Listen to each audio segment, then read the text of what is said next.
Here's the story from the Daily Mail.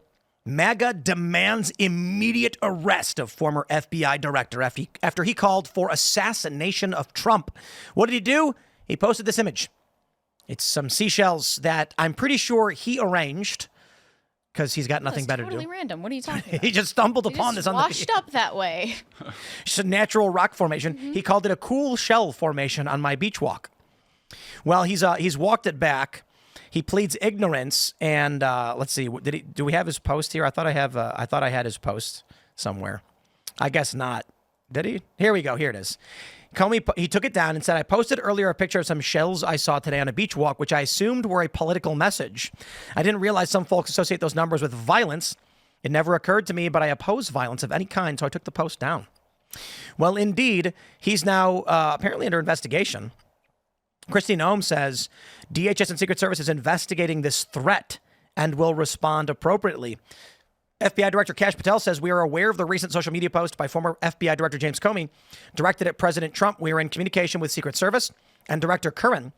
Primary jurisdiction is with Secret Service on these matters, and we, the FBI, will provide all necessary support. Well, then you get Brian Krasenstein, who posts 8647, and he and others have just been spam blasting that message now. For those that aren't familiar, 86 could mean a couple different things. It basically means it's in some way remove someone to the light end, to the extreme end. It can be interpreted in many ways. If a server is at a restaurant and they say 86 the fries, it just means get rid of them. However, in the, mob lingo, when they say 86 the guy, it's usually a reference to murdering someone. So when James Comey posts 8647, that is interpreted as a death threat.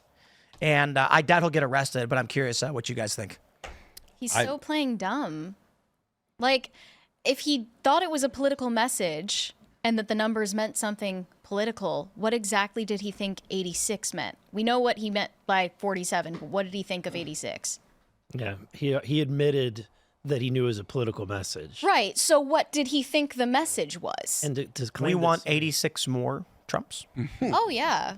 Yeah. Well, lots of them. I looked it up. It actually has an angel number meaning. It indicates that your guardian angels are aware of your entreaties regarding financial necessities and requirements. That's clearly so what he meant. That's exactly financial prosperity on the 47th president. Well, he knows that Donald Trump was richer before he became the president, and he knows that it's cost him money to be the president. So he's hoping that Donald Trump gets back the money after he's finished as a public servant. No, but seriously, like, what did he think was going to happen after posting this? Like, everyone was just going to scroll past it? Yeah.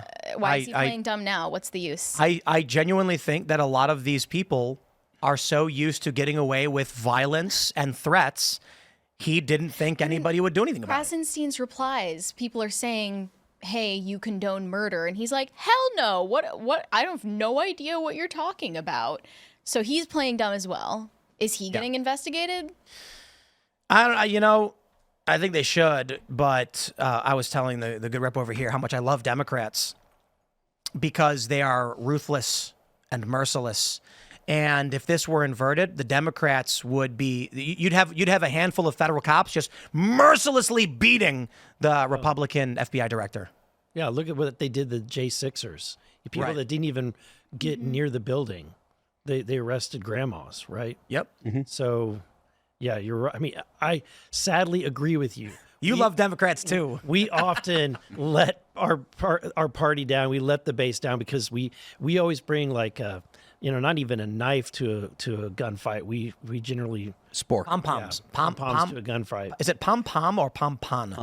Pom-poms. P-O-M-P-O-M. P-O-M. Pom-poms. Yeah. Could you imagine if Don Jr. had posted that? I mean, oh, dude. If Don Jr. posted 46, they'd kick in his door. It would be like that scene from V for Vendetta when they cracked the comedian in the face with the truncheon. Yeah. But Biden's already dead, so you don't need to 86. I mean, it's a robot. He's currently a robot. He's as close to a zombie as you can get in the real world, I think. Like, we almost started feeling bad for him toward the end there, you know? Don't include Well, me in people don't know this, but Kamala Harris is actually a necromancer. And the reason she was on the ticket is because she was the only one who could actually puppet string the Biden into looking like he was running. Just an animated meat sack. That actually seems I think the only problem with that is you're calling Biden animated. Right, never mind. Scratch that. Anyway, this is the top trending story on X right now. I mean, it's not Indicative of the state of our politics. It's not a surprise that Comey, would post stuff like this. He's been as much of an outspoken Donald Trump critic as as anyone else or any other Democrat. The idea that he was an unbiased, director of the FBI, that's ridiculous. Why was he appointed? Can you debrief me on where Comey's TDS comes from? Well, I don't know. Democrat. Well, I mean, I don't know about his Trump derangement syndrome, but Trump is how do you describe Trump?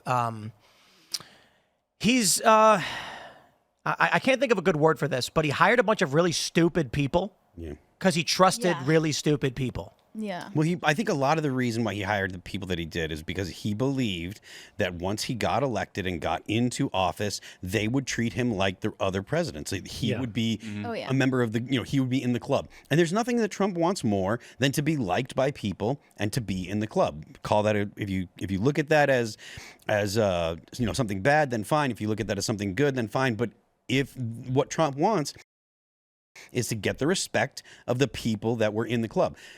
If it wasn't for Barack Obama making fun of him, he likely would have never run. But it was a big FU to the establishment and to everybody that was at the White House Correspondents' Dinner that laughed at him. He got in and then he was like, okay, I will be magnanimous and I will treat you all well and I'll be nice and I will, if you'll let me in the club. And the difference between Trump and every other president is once he was in, they didn't consider him in. They didn't think of him as an insider. He was always an outsider. I already know the answer to this question, but I'm going to ask it as a rhetorical device. Have you ever seen Fahrenheit 11/9 by Michael Moore? No. Of course you didn't. In that documentary, you have seen it. You did see it. It's been a while. Oh, heavens, I was wrong. You saw it. Well, I saw it too. I went with Luke Rudkowski. We took a trip to the theater.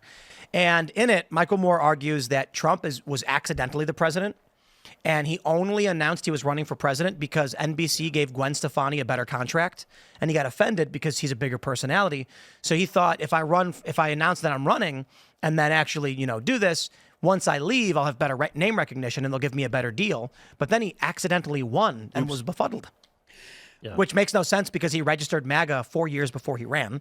But sure. Mm-hmm. He'd been talking about it forever. He'd been talking about it with Roger Stone for quite some time. They've been planning. He was flirting with it for a long time. But, as somebody who'd never ran for anything, a lot of people who are private sector individuals don't want to jump right in like that. But he was planning. I'm not that I'm in the political realm, but I know a few people that have, that are elected officials, and I would not want anything to do with that at all. It seems like an exercise in masochism. But he was flirting in 2000, I think, is when he was going to start the Reform Party. Yeah, the Reform Party, and then David Duke got into there. He's like, all right, I'm out of here, man. But yeah, he had been flirting with the idea. He talked to Oprah Winfrey about it. And I think that's part of the reason why nobody thought he was serious, even when he did announce. And that's probably why Joe Scarborough gave him so much time. They had been friendly before he ran. And then they thought, oh, Donald Trump was on The Apprentice. He's on NBC, so we can bring him on. It'll be crossover stuff. The NBC fans like him, so it'll be fun, et cetera, et cetera. But then when he did actually become the nominee, they had to side with Hillary Clinton because that's what NBC was going to do. And so, they had to turn on him, but they gave him tons of free airtime. They were part of the reason why Donald Trump was elected in the first place. You're right, though, about his need to feel included in the club. That is his top character flaw. Yep. Just this pathological need to be liked. There's yes, but his arrogance on top of that, when they've slighted him, becomes, near divine retribution. Mm-hmm. Yeah. We were promised it's like, retribution. Can I come in your club? And they're like, no, you stink. I'm going to destroy you. To me, he's the Rodney Dangerfield from Caddyshack. It's great. Right? It's a great analogy. That is Trump. He's the guy who the elitists, they didn't want him to be part of the club. But he certainly qualified, and he said, "I'll show you. I'll find a way to get in, and you'll have to deal with me." He's Dangerfield. I remember when he was running, and he was about to take the primaries.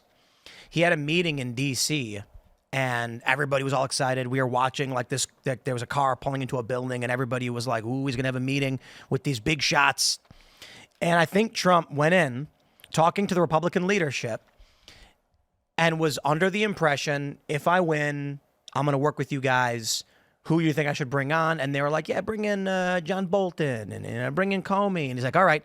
And then as soon as he did, they were like, all right, get him out. Shut him down. Russian spy. And they betrayed him. The Republicans had Congress for the first 2 years of Trump's first term. And what happened?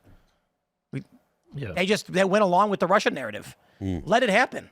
That's insane. And here we are. I suppose the good thing is you wouldn't have everything Trump is doing right now if he did win in 2020. It would have been a continuation of these bad people. So, ain't all bad. No, the time that Trump spent, in the wilderness was really, really good for, I think it'll end up being good for the country. But it was definitely good for Donald Trump because he went and, if I understand correctly, I was watching a lot of stuff that Sean Spicer and Mark Halperin have been talking about it. And they were saying, he spent a lot of time finding people in Washington and talking with them and listening to them and saying, what did I do wrong? How did I mess up, et cetera? And he really spent a lot of time thinking about that and figuring out how to make sure that it doesn't happen, which is why we got like the flurry of activity that we had when he first got elected, when he first got inaugurated. And that's why, we'll talk about it in a little bit, but that's why we see the Supreme Court today talking about birthright citizenship. If I understand correctly, they're not actually going to be taking on the issue of birthright citizenship, but they are taking on the issue of blanket pardons. Thanks for checking out this clip from Timcast IRL. Make sure to watch the show live Monday through Friday at 8 p.m. Subscribe to this channel, and we will see you all there.